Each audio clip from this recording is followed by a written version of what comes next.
Hello hello et bienvenue sur cette nouvelle vidéo de Planigo. Je suis Esther Foté, je suis la promotrice de Planigo. Planigo c'est quoi? Planigo c'est tout simplement un réseau social de voyageurs, une plateforme qui permet de mettre en relation des passionnés de tourisme qui veulent aller ensemble découvrir le continent. Sur cette chaîne, nous parlons de tourisme, d'Afrique, principalement, nous parlons uniquement d'Afrique, nous parlons de tourisme, de culture, d'art, de gastronomie, mythes, traditions, religions, bref, toutes les informations qui vous permettent de découvrir le continent et le connaître comme jamais auparavant. Si c'est la première fois que vous êtes sur cette vidéo, je vous invite à cliquer sur la petite cloche en bas, de vous abonner afin de ne rien manquer de notre contenu et surtout d'être notifié en temps et en heure dès que les nouvelles vidéos seront publiées sur cette chaîne. Aujourd'hui, pour cette nouvelle vidéo, nous allons parler de 5 choses que le continent africain a pu offrir au monde entier et qui sont utilisées partout dans le monde. Donc, c'est 5 choses qui font partie aujourd'hui de notre quotidien et qu'on ne sait pas forcément qui viennent du continent africain. Je vous invite à me suivre sur cette nouvelle vidéo. À tout de suite.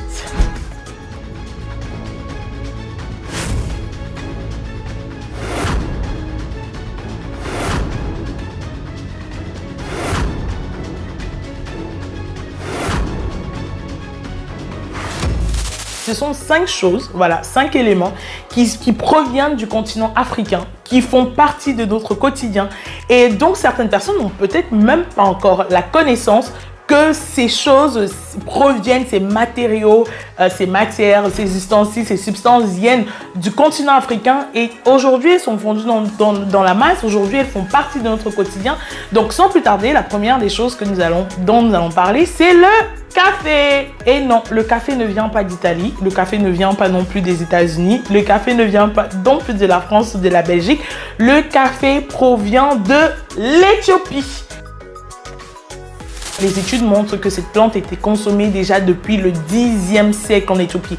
Donc, on la consommait soit en buvant, donc en boisson. Donc, on l'a transformée pour faire des boissons à base de café que les Éthiopiens consommaient de manière régulière. Mais également, le fruit, les baies rouges, donc le fruit du café, était consommé, était mangé par les populations éthiopiennes. Donc, cette substance a été importée de l'Éthiopie et aujourd'hui est présente partout dans le monde entier et consommée aussi bien que le lait et que toutes les autres boissons. Donc ça, c'était pour commencer le café originaire de l'Éthiopie. La deuxième chose que je vais vous présenter, c'est le kolbat. Le kolbat, c'est un outil indispensable. Si vous avez un téléphone portable, c'est qu'il y a du kolbat à l'intérieur. C'est un matériau qui est utilisé pour la confection des batteries de téléphones portables principalement. Donc, originaire de la République démocratique du Congo. Donc, situé en Afrique, ce pays possède l'une des plus grandes réserves, voire la plus grande réserve de kolbat au monde.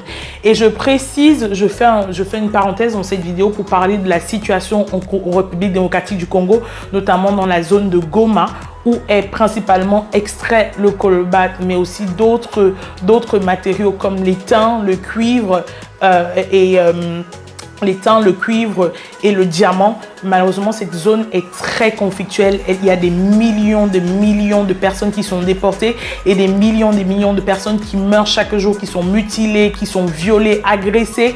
C'est une zone très conflictuelle et malheureusement, ce n'est pas médiatisé. La scène internationale, on en parle comme si juste une petite catastrophe. Récemment, il y a un volcan qui entre en éruption dans la ville de Goma qui a fait 5 morts. Heureusement, il n'y a pas eu plus de dégâts que ça. Mais voilà, c'est une situation et j'aimerais vraiment faire une prise de conscience via cette vidéo par rapport à la situation du Congo et notamment de Goma, entre les guerres avec le Rwanda à côté et le jeu des Occidentaux qui viennent un petit peu abuser, etc. Donc, il est important que la communauté internationale se réveille sur la situation du Congo et que nous fassions quelque chose pour pouvoir venir en aide aux populations de cette région qui meurent, qui sont martyrisées, qui souffrent vraiment et qui malheureusement sont pillées pour que le monde entier puisse exister. Donc, je vous invite à vraiment prendre du temps à vous documenter sur la situation de Goma, à savoir un petit peu ce qui se passe et à voir les actions que vous pouvez mener à votre propre échelle, que ce soit une aide financière, une aide humanitaire pour pouvoir aider cette zone. Donc, c'était une petite parenthèse que je ferme et je remercie d'avance toute personne qui sera sensible à cet appel et qui viendra en aide aux populations de Goma en République démocratique du Congo. Donc, la deuxième chose qui a été offerte par le continent africain au monde entier est le colbate. Donc, cette matière provient de la République démocratique du Congo.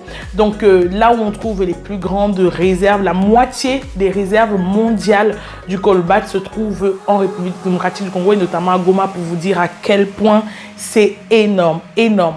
La troisième chose que le continent africain a offert au monde entier, c'est l'art moderne. Les sculptures, l'art traditionnel africain, donc que ce soit les sculptures, les œuvres d'art, ont beaucoup inspiré l'art contemporain, l'art en fait actuel.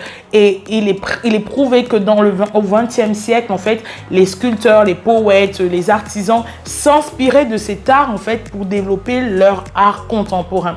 Et notamment, je fais également une parenthèse ici pour demander, pour faire un éveil de conscience également sur cette situation, parce que quand vous allez au musée du Quai d'Orsay, au musée, dans tous les musées du monde entier, nos objets, nos matériaux d'art, nos modèles d'exposition africains ont été tout simplement pillés du continent africain et aujourd'hui sont dans les musées, sont vraiment dans les musées exposés, et cet argent ne revient pas aux populations africaines qui sont les descendants de ces hommes et de ces femmes qui ont sculpté ces œuvres d'art.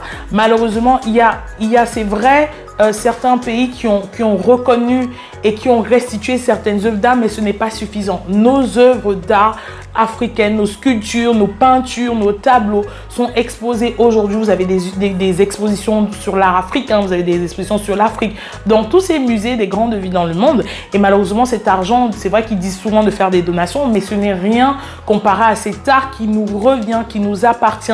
Et également, là aussi, je fais un appel aux consciences pour faire comprendre que notre art, en fait, notre art, nos sculptures, nos peintures, etc., ont été pillés, enlevés de nos pays pour être exposés ici en Europe, en Occident, et c'est tout simplement inadmissible. Donc voilà, l'art moderne a vraiment été inspiré de l'art africain, de nos cultures, de nos histoires. C'est notre culture, c'est notre histoire, c'était notre manière de communiquer à l'époque, et voilà, cela a inspiré aujourd'hui des artistes, des peintres, des sculpteurs, etc. dans le monde entier. Donc ça, c'était pour la troisième chose. La quatrième chose qui est venue d'Afrique, ce sont les mathématiques. Je crois que j'aurais peut-être dû commencer par là, mais en tout cas, les mathématiques ne remontent pas seulement d'Égypte, comme on peut le penser. Il y a des fouilles et des recherches qui ont été menées. On parle de l'os de l'Ebombo qui a été découvert au Swaziland, voilà, et l'os d'Ishango qui a été découvert à la frontière entre l'Ouganda et le Zaïre. En fait, ces deux instruments, le premier, l'os de Bongo, date de plus de 35 000 ans. Et ces deux instruments sont les plus vieux outils mathématiques du monde. Donc, bien avant les Égyptiens, il y avait déjà en Afrique des outils pour faire des mathématiques. Donc, les mathématiques ne viennent pas d'Occident. Les mathématiques viennent d'Afrique. Voilà.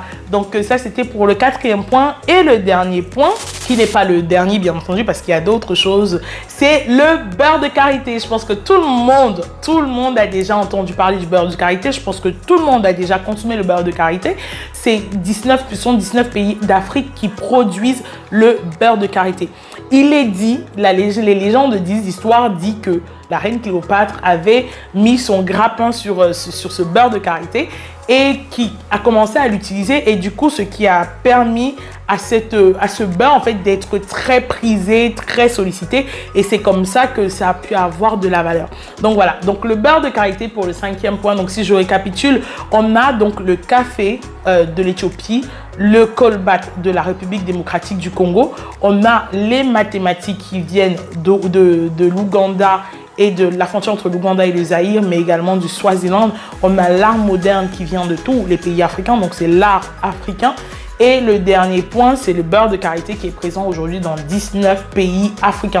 Si vous connaissez d'autres choses qui ont été produites par l'Afrique, qui viennent d'Afrique et qui impactent le monde, qui interviennent dans le quotidien du monde entier, n'hésitez pas à partager avec nous, comme par exemple Le Colbat est utilisé par les plus grosses industries de téléphone dans le monde. Donc, n'hésitez pas à partager avec nous en commentaire. Je ferai un plaisir de lire vos commentaires et de répondre.